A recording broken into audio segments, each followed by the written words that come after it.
Tani do shohim së bashku një intervistë që keni dhënë në gusht të 99-s. Për referencë bëhet fjalë për dokumentin SBOE 00397 623 deri në 0039764. Faqja e parë është diçka që raportohet nga Cleveland Dinner dhe është një intervistë që e keni dhënë me datën 15 gusht. Do t'ja tregoj këtë intervistë për t'ju treguar nivelin e komunikimit të drejtë për drejtë që keni pasur ju asa kohë me UÇK-n.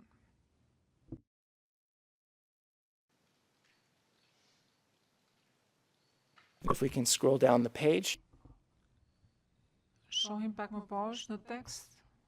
Kjo ka ndodhur me datë 15 gusht dhe thotë: Clarku tha që zyrtarët e UÇK-s nuk janë konsultuar në mënyrë të drejtë për drejtë me komandantët e aleancës gjatë luftës që ka filluar me 24 mars kur NATO-ja bombardoi Jugosllavinë për të detyruar presidentin Jugoslav Sloban Milošević për t'i dhënë fund spastrimit etnik kundër popullatës shqiptare të Kosovës.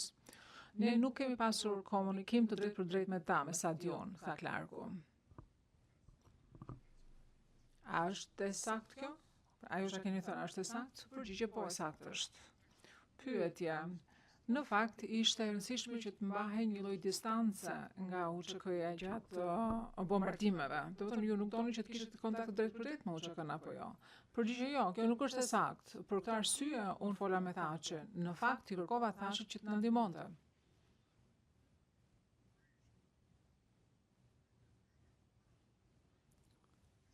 Ishim një pikë kritike të historisë, të vlerave, të etikës, demokracisë në këtë kohë.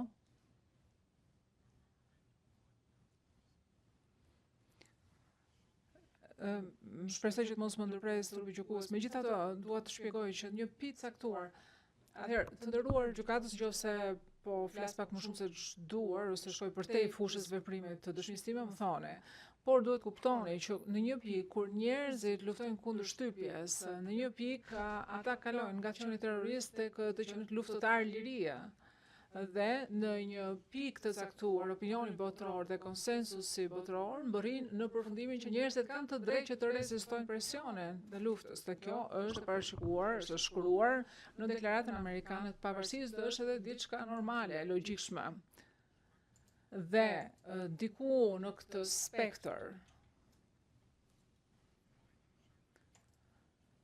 që nga koha në 1974, kur Kosova supozoi që të ishte një shtet i ndarë administrativisht, Miloševići të e hoqi, e fshiu.